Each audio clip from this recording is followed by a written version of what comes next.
Hi, I'm Cody Anderson, one of the pastors at Parker United Methodist Church. Well, we are just finishing up our mission trip. We have been here in Pacific Grove and surrounding areas for the last 7 days. We've been really busy. Still have not showered. It has been a day of hiking and also playing at the beach.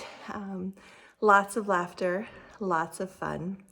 And tonight, as we gather together with our youth for worship, our last final worship together, we were able to share some stories, some things that we loved about this trip, some things that we have learned as we've been on this trip, and some things that we're applying to our faith. And so instead of me sharing all of those stories, I asked some of our youth and one of our chaperones to share some words that might help you see their experience through their eyes and hopefully find some ways that you might be able to tap into your faith or think about something new.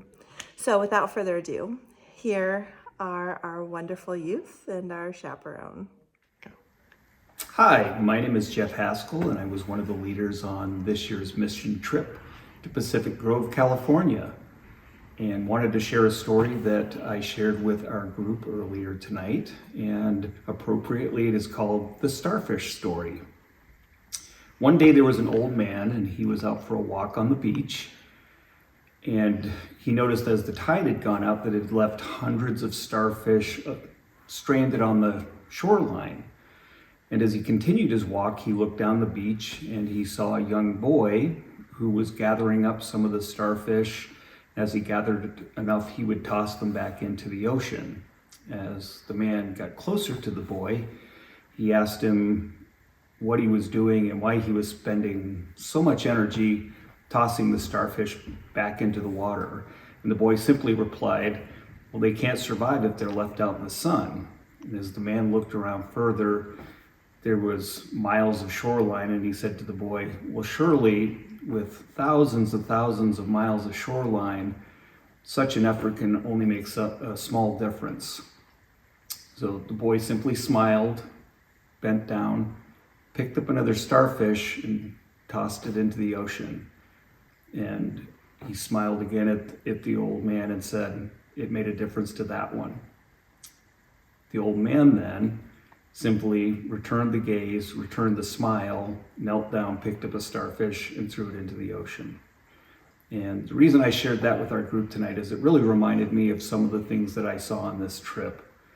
One is that it was our youth that was out in the community here in the Monterey Bay, leading the way as far as setting an example of the very small things that somebody can do. So whether that was standing up in front of the congregation on Sunday and delivering some amazing speeches, meeting with parishioners, or out walking, picking up trash, little pieces of trash, by the way, in many cases along the beach as adults were walking by and leaving them in their place. So my message to them was it is amazing that our youth have done so much to set an example. And just like in the story, that they made a difference in the life of an old man. So in this case, that old man's me.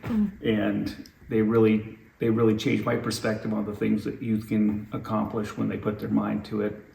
And I saw that every day that we were here in California. My name is Thomas.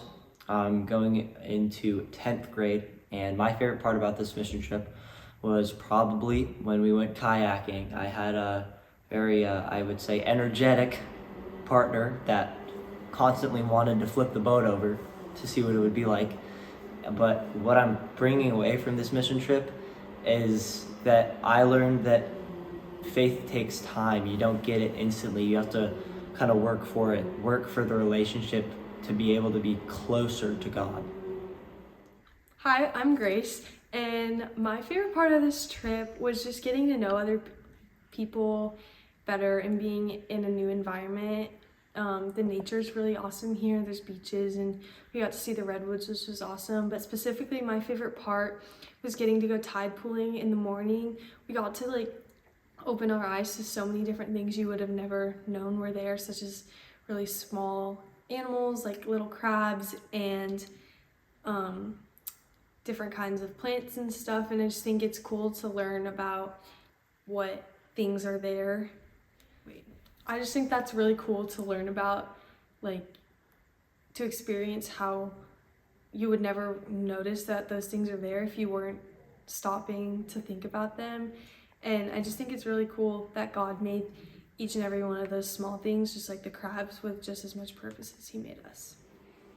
Hi, I'm Matthew. I'm going into college next year, so this was my last mission trip. But I really enjoyed being out in nature. I really liked the hike that we did on the first day and getting to see all the different plants and the different animals that were in the area.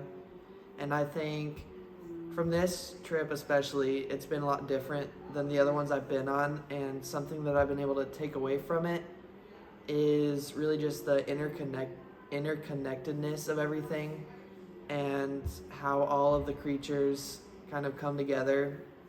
And so it really just shows the importance of community, because even though we are in a different place, everything kind of comes together in the same way. Everything works together. It's cool how no matter where you are in the world, there's just a lot to see, there's a lot to appreciate. And so it's important wherever you go to kind of search for that, to search for God wherever you go, even in nature, inside, just with other people. Everywhere you go, God's there, and you can really notice if you just start to look. Hi, I'm Phoebe. My favorite part of this mission trip was definitely getting to go to all the beaches and stuff, and seeing how the impact of what we do has a big effect on the impact of animals in the ocean. I feel like it had a big impact on me and my faith, because it taught me a lot of simplicity and how to live in the moment, and that there are more creatures and other people that aren't me that are living and that need help, and it's not just me. And it just helped me realize that we're all in this together, and that we're all one big family, and that we still help each other. My name's Van. My favorite part of the trip was when we went kayaking. My friend and I fell out of the boat. It was scary, but my life jacket was on and I knew I was safe. It felt like how God always has me, and someone came and helped me and my friend get back into kayak. Hi, my name is Monica Richardson, and my favorite part about the mission trip was tide pooling. It really made me learn to slow down, look at the little things, and let God show his light. I'm Teague Allison, and my favorite part about the trip was going to the aquarium and learning about all the different animals. I learned that otters eat the crabs to keep the eelgrass alive and to balance out the ecosystem. And this connects to our faith, because in our own lives we need balance too, just like how the ecosystem needs balance to keep everything in order. We need to balance our regular life and our faith to keep us in check. Hi, my name is Grayson Bittinger, and we just finished the trip, and I'm so thankful that we got to go. And I learned that no matter what you're doing or where you're going, just enjoy the moment, live it. I'm really glad about all the things we got to do on this trip. My name is Jackson Anderson, and my favorite part of the mission trip was getting to know everybody and hanging out with everybody. And how it applies to my faith is that it's just nice to build a community with everyone who shares the same faith as you. Well, there are our stories from our trip. And as you can hear, these kids, these adults, we had a fabulous time together. Not only did we get to experience so many different things that we would never experience, like being able to hold a sand crab in our hand and measure it, and be able to help the scientists who were trying to study them, to being able to pick up little pieces of trash on the beach, but knowing how much those little pieces of trash can make a huge difference in our environment, to being able to help out people who are trying to restore endangered species in this area. These stories, these moments of service, have also been a beautiful way for us to be able to connect with one another and with God and God's creation. See, we're all connected. And these youth have learned that very powerful lesson this week. You might even be able to hear them in the background as they are continuing to play and try to get out every last possible minute together before we turn in for the night. We have had a wonderful time. And yes, we are tired. But when I think about this week, I keep thinking about our walk through the redwoods today.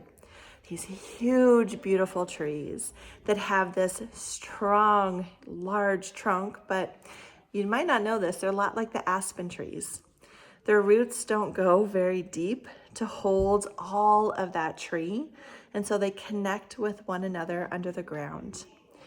We all are called to grow high, to reach out, to reach up, and yet we can't do it alone. We have to be connected. And as we stood under those mighty redwoods and looked up, I kept seeing the canopy of the leaves and the branches, and thinking about how that is like our lives, that God is the canopy that shelters us, that holds us, that reminds us that we are loved. So my friends, I hope that these stories have stirred something inside of you. Perhaps they've made you more curious and reflective. Perhaps you're thinking about the ways that you might be able to slow down, to be able to experience God's presence in the midst of the busy by just taking a deep breath, looking around and observing. Because God is speaking. God is working in your life, in my life, in the life of those around us, and all in our world.